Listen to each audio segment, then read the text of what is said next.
A veces, mi querido hermano, también Dios permite cosas para que nosotros crezcamos en la fe.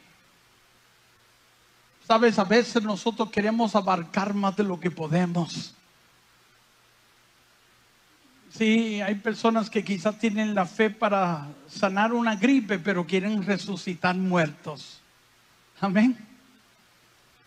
Y la voluntad de Dios es que nosotros movamos montañas, pero quizás yo no tengo la suficiente fe para mover esa montaña todavía. Pero mi fe tiene que crecer.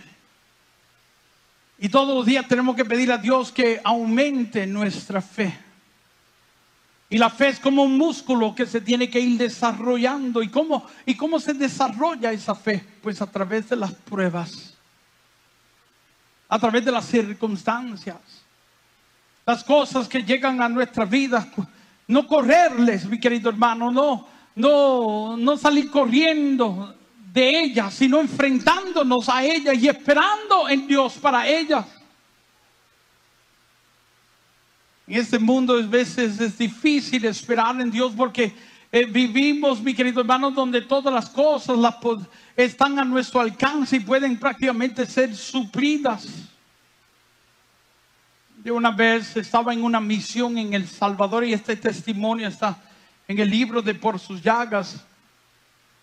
Habíamos estado 2 semanas en diferentes lugares, estadios y Dios manifestando su poder todas las noches, sanaciones, liberaciones, paralíticos, ciegos que sanaban, personas sordas que escuchaban. Bueno, todos los días Dios iba aumentando su gloria. El último día, mi querido hermano, me recuerdo que estábamos en Usulután y era la clausura de la misión y estábamos en el estadio de Usulután. Ese día el estadio se llenó completo y en la parte donde estaba el campo de la cancha de fútbol, llevaron a todos los que estaban más enfermos y hicieron una sección para ellos.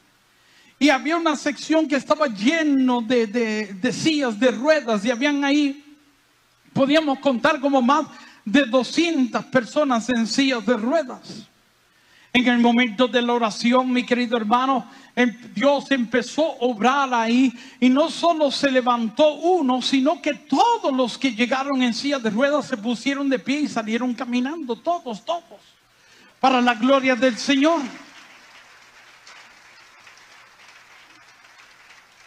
Bueno, yo le cuento esto porque cuando regresaba de la misión, ella estaba en el avión y mirando por la ventana, a las nubes, pensando y en mi interior hablando con Dios, ¿verdad? Le preguntaba al Señor, le decía al Señor que por qué en esas 2 semanas que había estado en El Salvador me había permitido ver la gloria de Él de una forma tan exagerada como se había manifestado en El Salvador.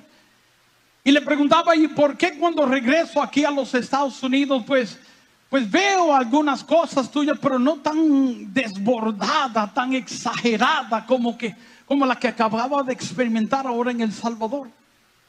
Y sentí una voz que me habló a mi corazón, que me dijo: la razón es porque ustedes no tienen necesidad de mí. Y me dejó pensando eso. Y es cierto. Pues aquí tenemos algún antojo, alguna necesidad, pues yo salgo a la calle, quiero alguna medicina. Aquí mismo a una cuadra de este edificio está Walgreens, que es una super farmacia, y ahí voy y busco lo que necesito. Si tengo que ir al médico, tengo deseo del médico, hago una cita y voy donde el médico.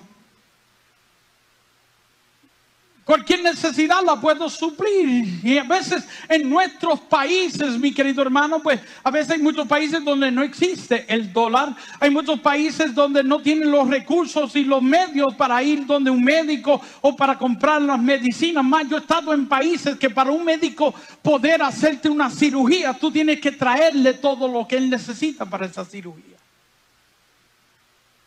A veces no tienen ni con qué comer esas personas. No saben con qué van a comer o con qué van a comer el día siguiente. Y lo único que tienen es a Dios. Y en su necesidad ellos claman a Dios, mi querido hermano, y dependen de Dios. Y sin Dios, ellos no pueden vivir. Y cuando tú vives de esa forma, cuando tú dependes de Él, tú vives cerca de Él. Y ese Dios cuida de ti. Pues aquí nosotros ya no dependemos de Dios, sino del dinero, de fulano de tal doctor, de aquel abogado, de aquella persona, de nuestros medios, de nuestros recursos. Y cuando ya ninguno de ellos pueden, entonces es que nos recordamos de Dios. Y eso es lo que pasa. Sí. Sabes, a veces nosotros pues llegan esas situaciones, circunstancias para que nosotros crezcamos, para que tengamos más seguridad en Dios, más certeza en Dios, más confianza en Dios. Y a veces, mi querido hermano, en vez de practicar nuestra fe o ejercer nuestra fe, por ejemplo, hasta en las cosas más simples, te llega un dolor de cabeza, lo primero que estoy pensando es en el Advil, en una Tylenol, ¿verdad? Una Panadol. Y ya sé hasta dónde están. Pero si esperara en Dios y le dijera a Dios, yo voy a creer en ti, Señor, para ese dolor de cabeza, y creo, Señor, que hoy tú me sanas y me liberas de todo lo que está produciendo eso, y esperaras en el Señor, vieras lo que Dios haría en tu vida. ¿Qué sucede? Que ahora Dios obraría en tu fe, te sanaría, y eso te daría algo ahora que se llama experiencia. Experiencia. Y esa experiencia se convierte ahora en seguridad. Llegará otro problema a tu vida, quizás mayor al problema que acabas de vencer. Pero como ya tuviste victoria en este otro problema, ahora te enfrentarás a este otro problema con un poco más de seguridad. Y esperarás en Dios de la misma forma, de la misma manera. Mi querido hermano, tu fe irá creciendo. Y llegará el momento, mi querido hermano, que tú estarás moviendo las montañas de tu vida. Que aquello que tú anhelabas, que no podías alcanzar porque el nivel de fe tuyo no era suficiente, ahora lo puedes lograr porque tienes la fe necesaria para alcanzar eso que tú estás creyendo. David decía así cuando iba a pelear contra el gigante Goliat. Le dijeron a él: tú no puedes pelear contra él porque tú eres un niño. Y vino David y le dijo: mira, cuando yo era pastor de las ovejas de mi padre y venía un oso y venía un león a tomar esas ovejas, yo salía a defenderlo, y si las tomaba yo lo mataba, y así yo voy a hacer con este filisteo incircunciso que se ha atrevido a provocar los escuadrones del Dios viviente. ¿Sabe lo que está haciendo David? Se está recordando de las batallas y las victorias del pasado para enfrentarse a este reto mayor que había llegado a su vida. Estaba sacando fuerza, estaba sacando fe de las experiencias del pasado para enfrentarse a este nuevo reto que llegaba a su vida. Sí, a veces Dios nos pone a prueba, a ver cómo nosotros reaccionamos, a ver cómo nosotros actuamos, a ver cómo nosotros nos comportamos a través de estas cosas que llegan a nuestras vidas. Llegan los animadores aquí y gritan: ¿quién vive? Y todos: Cristo. Y en su nombre todos gritamos gloria. Aquí es fácil gritarlo, mi querido hermano. Fácil gritarlo. Aquí estamos entreteniéndonos. Aquí nos estamos gozando. Aquí nos sentimos como si estuviéramos en el cielo, como decía Pedro, qué bien se siente aquí. Y se nos ha olvidado que en algún momento esta reunión va a terminar y que todos tendremos que salir por esas puertas. Y se nos olvida, mi querido hermano, que en este momento, mientras nosotros estamos hablando, y no quiero meterle miedo a nadie, solo quiero que tú te prepares para que puedas defenderte contra él. Pero en este momento, mientras estamos hablando y orando y disfrutando del Señor, tu enemigo, tu adversario, Satanás, mi querido hermano, está haciendo planes contra ti, contra tu familia, contra tu salud, contra tu prosperidad, contra tu paz, contra tu bienestar completo.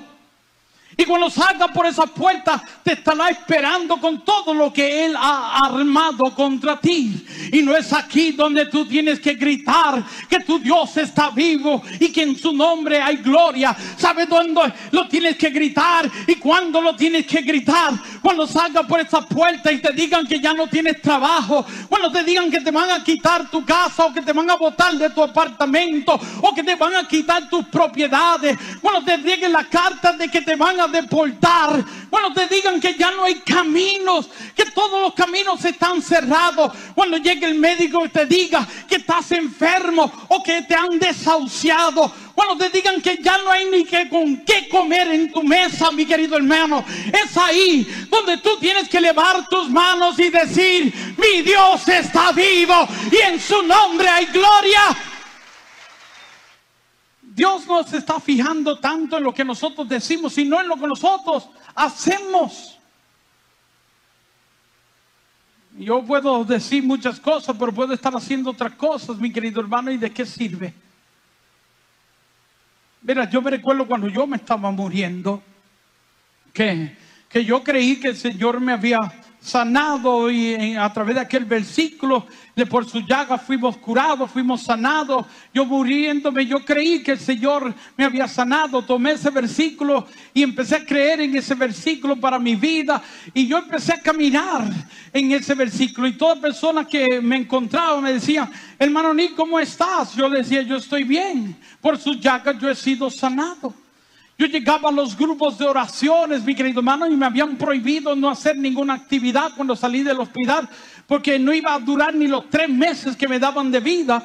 Iba a acelerar mi condición, pero como estaba creyendo que el Señor me había sanado, si me quedaba en aquella casa, en aquella cama, como me habían dicho, pues estaba creyendo en mi enfermedad y no en lo que la palabra me estaba diciendo. Y yo empecé a caminar en lo que yo creía.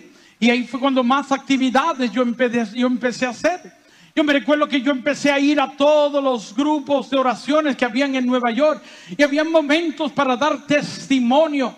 Yo me recuerdo que cuando decía el líder: ¿quién quiere dar testimonio?, yo era el primero que levantaba mi mano. Yo pasaba al frente, mi querido hermano, y yo empezaba a contar mi testimonio. ¿Qué sucede? Que mi familia es muy conocida en la Renovación Carismática, y la gente conocía mi condición, conocían mi enfermedad, sabían que yo estaba mal, que yo me estaba muriendo. Y cuando me escuchaban dar mi testimonio decían: pero ese hermano está mintiendo, él se está muriendo y le está diciendo a todo el mundo que está sano. Mira, hermano, había momentos que yo botaba sangre, yo tenía hemorragia interna, yo vomitaba sangre, yo caía en el suelo con convulsiones, a veces estaba 8 o 10 minutos inconsciente en el suelo. Mira, las personas me preguntaban a veces: ¿cómo estás? Y yo respondía: yo estoy bien, el Señor me ha sanado. Pero quizás ese día, esa mañana, había sido el peor día de mi vida. Quizás había tenido una hemorragia, quizás había convulsionado. Y cuando la gente me preguntaba, yo no respondía de acuerdo a cómo me sentía, sino a lo que yo creía. Dios ahora está contigo. Si tú tienes a Jesús en tu vida, si tú aceptaste a Jesús en tu vida, si tú eres un creyente, Dios ahora es contigo, mi querido hermano.